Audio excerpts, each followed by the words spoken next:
Nintendo Switch eShop update video.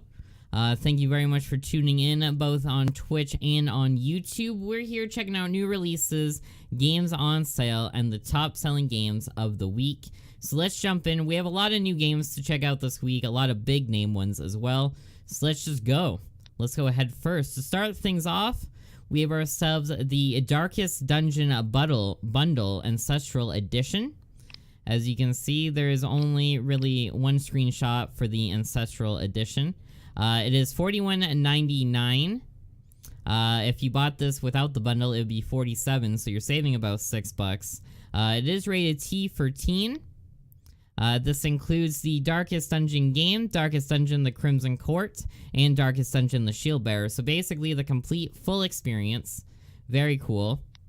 Up next we have ourselves Tales of the Tiny Planet by Join Dots. It is $23.99, rated E for everyone.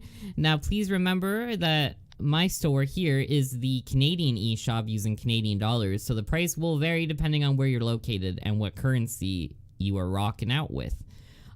Tales of the Tiny Planet tells the story of a planet searching through the galaxies for his lost friend. You have the ability to manipulate the world elements to guide him safely through the galaxies in this physics puzzle adventure. Will the missing planet be behind the next portal? Find out. Beat high scores or compete with your friends in this new physics puzzle. One button controls everything. Think that it's simple? Use one button to control a group of complex mechanisms. The timing of the button press must be precise to carry the planet through the portal to the next level. Try to beat the levels as fast as possible to collect stars that will unlock more levels. Each world brings new elements, mechanics, and surprises. Find out how you can bring all the planet friends back together. Exclusive 2-player mode on the Nintendo Switch, 5 lovingly crafted worlds, 60 varied levels, stars and stuff, so you got stars and stuff, lots of achievements, rankings to compete against your friends, infinite vastness of endless joy. Alright. This game supports English, Spanish, French, German, Italian, as well as Russian. It also supports all 3 play modes. It is 200 megabytes for required space, which isn't that bad. And it supports 1 to 2 players. It also supports the Pro controllers. So this baby has you just set up. So let's check out this bad boy. Already, liking the art style, liking what these guys look like. Okay, oh, I remember looking at this. This seems very familiar. I've seen this game before. Alright, doesn't look that bad. It looks pretty alright. Very colorful. It only takes 1 button press, so that's not too bad, right? Can't be too bad. Alright, we got ourselves Qbik by Forever Entertainment. The game is $4.99, rated E for everyone. Go on an adventure as a small one-eyed square and traverse caves full of puzzles, riddles, and brain teasers. Discover 63 levels and a level editor. Ooh. If you own or buy Frederick Resurrection of Music, Sparkle 2 Evo, or Violet, you can save 33% on this title. Look at that. The savings. In the beginning, there was a dot, levitating, and white nothingness.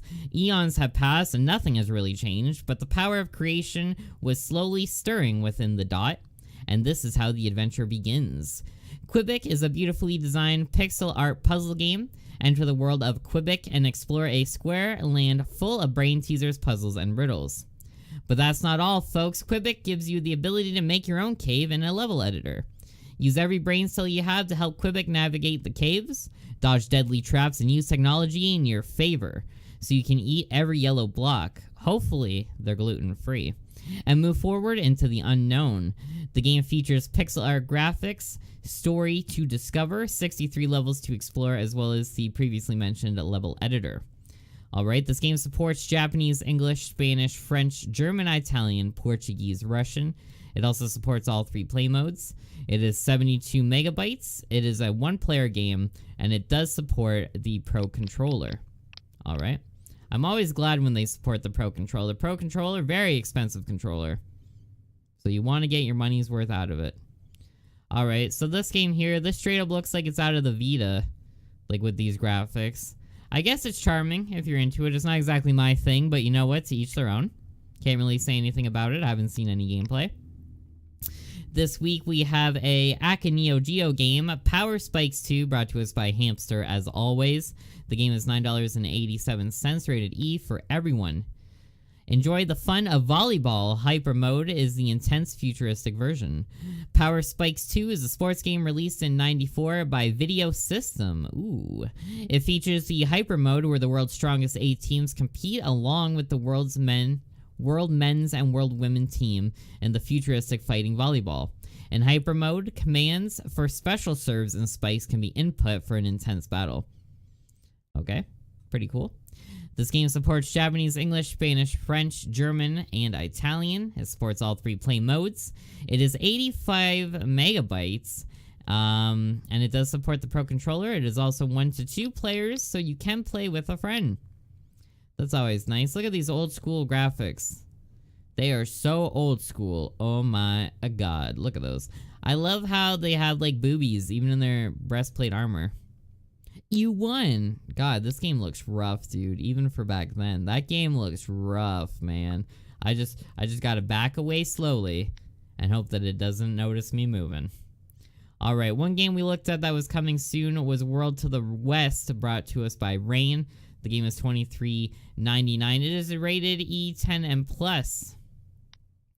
A teleportation, a mishap, a broken contract, a mysterious tree, and a foolhardy expedition set the stage for our 4 heroes. Follow Lumina, Terra, Knaus, and Quongington? I don't think I said any of those right. On a rip-roaring adventure full of twists and turns through the world to the west, a young Teslamancer, an optimistic underdog, a seasoned explorer, and a strongman aristocrat out of his depth find themselves flung into an adventure none of them signed up for. In a land that holds secrets best left forgotten, the 4 heroes must use their unique abilities to find glory, get revenge, and for some, simply find a way home. Game is $23.99, E10 and plus. The game supports English, Spanish, French, German, Italian, Dutch, Chinese. All 3 play modes. It is 2.2 gigabytes, so it's a little bit on the bigger side. It supports 1 player as well as the Pro Controller. So let's jump in, check out some of these screenshots. It's easy to tell which one is the strongman. Alright, colorful graphics. Okay, this looks like it fits in a nice home on the Switch. This looks very Switch-esque. Alright, the art style seems pretty alright. Seems like there's even like little monsters and stuff. Okay, it doesn't seem too bad. It seems pretty alright. Okay, Arcade Archives. Check this bad boy out. Double Dragon, brought to us by Hamster. It is $9.87. It is rated T for teen. Twin brothers fight their way into armed gang territories to save the damsel in distress. 2 brothers fight with evil to rescue Marion that has been kidnapped by a violent organization. Okay, pretty self-explanatory. The game supports Japanese, English, Spanish, French, German, Italian. Supports all 3 play modes. It is 77 megabytes. Number of players 1 to 2 players, and this also supports the Pro Controllers, so that's pretty alright. So let's jump in. Let's look at some screenshots. Double Dragon, obviously a classic. Like, pretty much nearly everyone has played this game up until now at some point. Very cool. Very alright. Obviously, they made them twins just so that they only had to change color assets and not actually design a new character. So, you know what? That's okay. They get a pass because it was olden school, olden days. Okay, Darkest Dungeon by Red Hook Studios. Rated T for teen. This is the standard edition where it's just the game itself. Darkest Dungeon is a challenging gothic roguelike turn-based RPG about the psychological stresses of adventuring. Recruit, train, and lead a team of flawed heroes through twisted forests, forgotten warrens, ruined crypts, and beyond. You'll battle not only unimaginable foes, but stress, famine, disease, and the ever-encroaching dark. Uncover strange mysteries and pit the heroes against an array of fearsome monsters with an innovative strategic turn-based game. The game features affliction system, battle not only monsters but stress, contend with paranoia, masochism?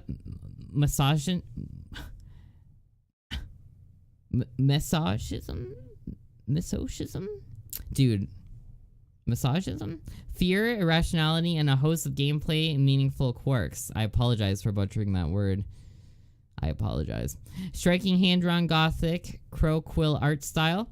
innovative turn-based combat, narrative system to celebrate your success and failures, 16 playable hero classes and counting, including Plague Doctor, Hellion, and even a Leper.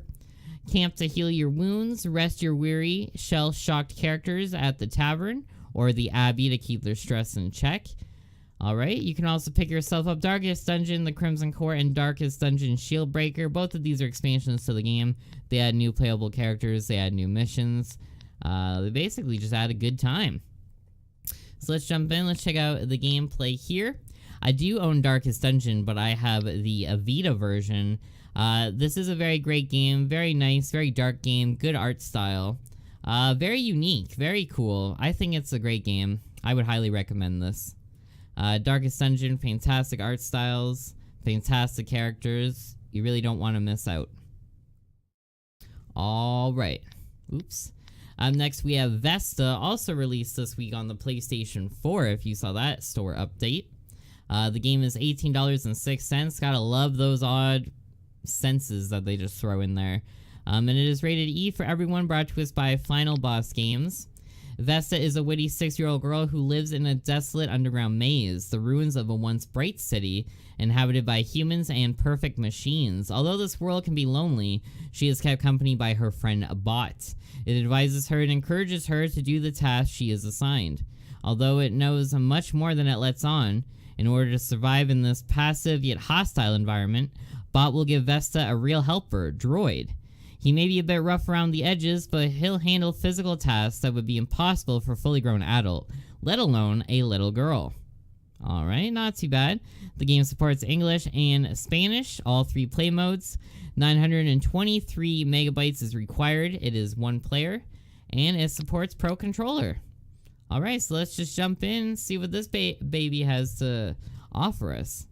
Alright, this game, it is pretty typical looking. You know, it's basically like, it's hard to explain it. It's like grid based. It's like, I don't know. It's just, I feel like I've seen it before. I feel like enough of these games have been done. It looks like it belongs on the Vita. And next we have NUCLIEN by Spring Loaded. It is $5, rated E for everyone. An addictive puzzle game you won't be able to put down. Welcome to NUCLIEN. It will test you, it will push you, it may even break you. And if you're like me, you'll get really, really into it, says Kotaku. Count as fast as you can in this mind-splitting game that forces you to locate numbers as fast as possible and flip your perspective backwards and forwards at an almost impossible rate. The new universe is about to begin in this empty void. There is nothing, and all that remains is for the DNA architect to successfully sequence the DNA that will become the origin of everything that exists. The game features 77 stages of hyper-challenging reaction-based gameplay, 6 modes to play. Music and visuals merge to create an interactive musical landscape that lets players get lost in the experience. Alright, sounds like a good time. It supports English and French. It supports tabletop mode as well as handheld. It does not support TV mode. Required space 148 megabytes, 1 player, and it does support the Pro Controller. Okay. NUCLIEN, look at that. So basically it's a numbers game. Not exactly sure how to play this, but you know what? I don't know, I guess it's alright. It doesn't seem that special. It seems pretty stereotypical. Okay, we have Baseball Riot by 10 Tons. This game is on absolutely every console now. It is rated E10 and plus. It is $6. Start a Baseball Riot. Help Gabe Carpaccio take vengeance on the unholy alliance of his former team and a corrupt energy drink manufacturer, Explodes Incorporated. Baseball Riot is a fun physics-based puzzle game packed with slapstick comedy and mayhem.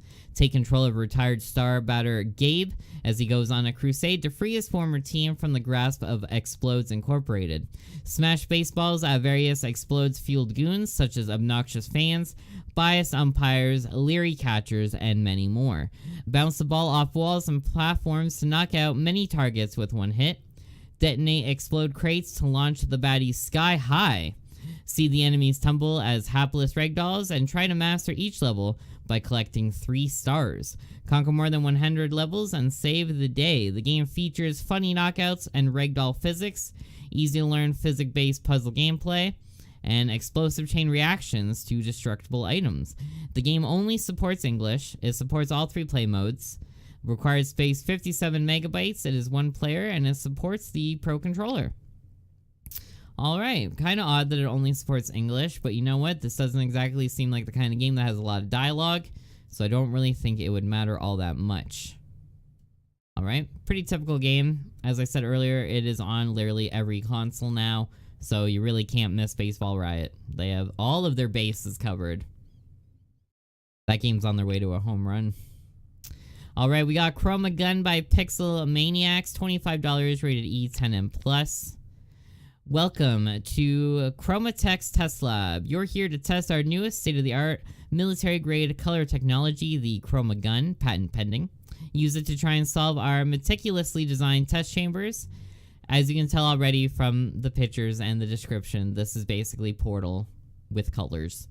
The basic principle is as easy as applying. It is complex. Exit the chambers via the exit doors, but be wary of the worker droids in charge of maintaining the chambers. They're not exactly what you and I would call human-friendly. Use the Chromagun to colorize walls and worker droids to progress in the chambers. Worker droids are attracted to walls of the same color. Using that mechanic, try to reach the exit door of each chamber. Some doors are more complicated to use than others. They can only be opened using door triggers and only stay open as long as the triggers are occupied. If all this sounds like your brain can handle it, congratulations, you're the perfect candidate for our test chambers. That being said, welcome and good luck. The game supports English and German. It supports all 3 play modes. It is 1.1 gigabytes. It supports the Pro Controller, and it is 1 player. So let's look at some screenshots and check out this Portal clone. This game came out quite a while ago on Steam, and it is now coming absolutely everywhere on all the consoles.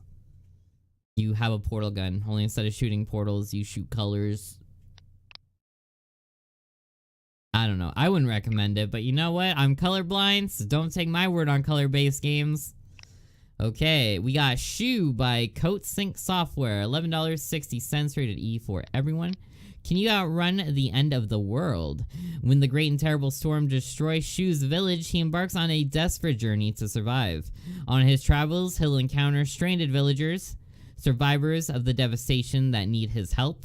In return for his assistance, these peculiar characters will grant Shu unique special abilities that he can use to traverse the treacherous path ahead. Their only hope is to work together in search of a sanctuary and a way to stop the storm. Can you outrun the end of the world? The game features 21 lush, expansive levels set in 6 diverse lands, a plethora of collectibles and secrets to discover, 10 recruitable characters, each with their own unique abilities, an incredible original soundtrack. Okay, the game supports Japanese, English, Spanish, French, German, Italian. It also supports all 3 play modes. It is 3 gigabytes, so it is up there in size in terms of Switch games. It is 1 player, and it supports the Pro Controller. Alright, so this bad boy takes quite a bit of space. Look at it. It doesn't really seem like it would, though. It must have a lot of levels, because this art style doesn't seem like it would really take that much memory. It is a charming art style, though. Don't get me wrong. This is very nice. Look at that. The end of the world. That looks awesome. So you're basically trying to outrun basically a death cloud. So cool. All right, and then finally the last game of the week, SPHEAR, brought to us by Square Enix. It is $70. There is a downloadable demo if you would like to check it out yourself. I will be checking this out very shortly in a one-night stand. I already have my demo downloaded. I'm just getting ready to record it. Restore memories to save a fading world. The adventure of a lost sphere begins in a remote town of Elgorth, where a young boy, Kanata, awakens from a devastating dream to find his hometown disappearing. Facing an ominous power that threatens the fabric of reality, he must awaken the power of memory to restore the lost. To stop the world from disappearing forever, Kanata and his comrades set out to rebuild the world, mustering different memory and crafting the world around them. The game features Japanese, English, French, and German, all 3 play modes. It is 2.4 gigabytes.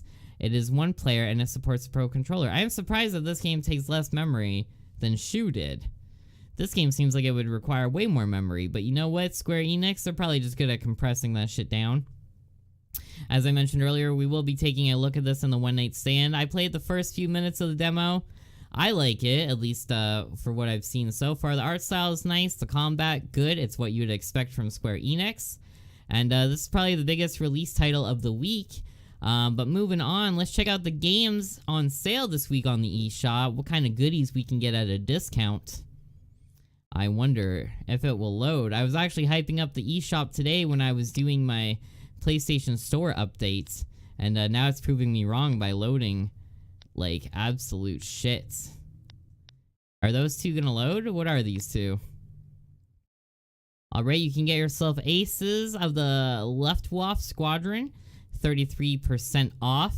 You can also get yourself, if it'll load here, Tactical Mine, 10% off. Alright.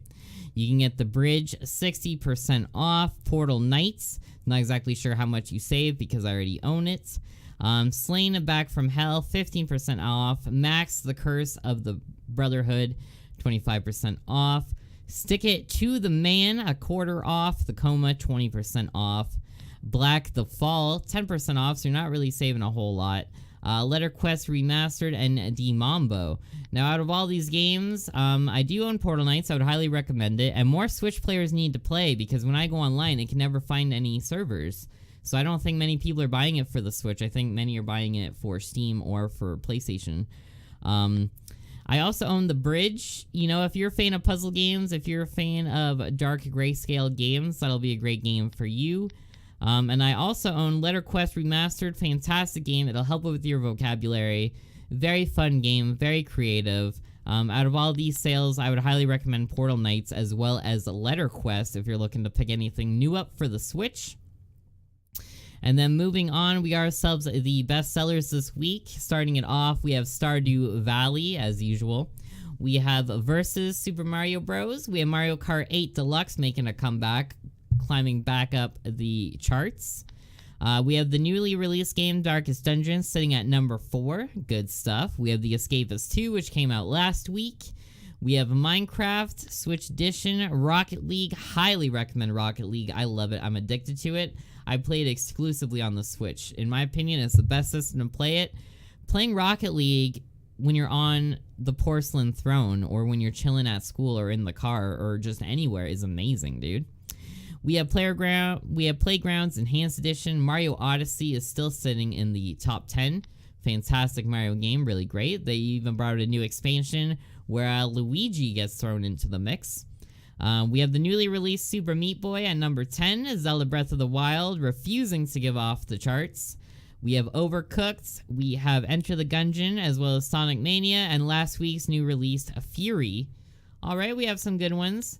A lot of them. I like that the chart's mixing things up. The only things that have been here a while is Stardew Valley, Mario Kart, Minecraft, you know, Zelda. Those ones are basically staples. And then coming soon to the eShop, what games do we have? Hopefully we have some good ones. We have some interesting ones. We have CELESTE coming on the 25th of January. We have Space Dave, as well as Dustoff, HELI Rescue, and Super One More Jump, and even Tennis. Holy shit, and Striker 1945. Whoa, and Fantasy Hero. Holy shit, and Zero Gunner 2. We have a million games coming out tomorrow for the Switch, so we'll be checking all of these out next week when we hit up the eShop update. Crazy amount of games hitting the store tomorrow. Alright, and then coming February, we have on the first Island Flight Simulator. We also have Skyforce Reloaded and Night in the Woods, as well as Her Majesty's Spiffing The Empire Strikes Back. Night in the Woods, great game. I watched Super Best Friends play it, and you know what? Great game, great humor, great everything, pretty good. It seems like it'd be a really great fit for the Switch as well. It has a very colorful, very lovely art style. Hitting up on the 6th of the eShop, we have Dandara. On the 8th, we have Disc Jam. If you're interested in seeing gameplay of that, I have it as a one-night stand here on the channel. They gave the game away for free a while back on PlayStation 4. On the 8th, we have Atomic Run Gun Jump Gun. Coming the 9th, we have a Dragon Quest Builders, essentially Dragon Quest meets Minecraft. February 13th, we have The Fall Unbound Part 2. as well as The Longest 5 Minutes. And then coming closer to the end of February, we have Payday 2, as well as Scribblenauts Showdown hitting up March 6th, and then March 16th, Kirby. So March seems like a good month. You got Scribblenauts, you got Kirby. There's quite a bit happening with the Switch. Many games coming soon. Thank you all very much for checking out this week's Nintendo eShop update. I do these weekly. I tend to do PlayStation on Tuesdays, eShop on Wednesdays. If you're watching this on Twitch, please remember to follow so you're alerted every time I go live. I do these along with full gameplays. I do a lot. I cover a lot of stuff. I'm your one-stop shop. Trust me. And if you were watching this on my YouTube channel, post-production, post-recorded, thank you very much for watching. Remember to subscribe, hit that like button. YouTubers could use all the help that they could get. They're really cracking down on us, and we could really use your support. So thank you very much. I will see you guys all here again next week for another update. And until then, I hope to see you guys in some of my gameplay videos. Peace out, guys. Hope you guys find some good deals this week.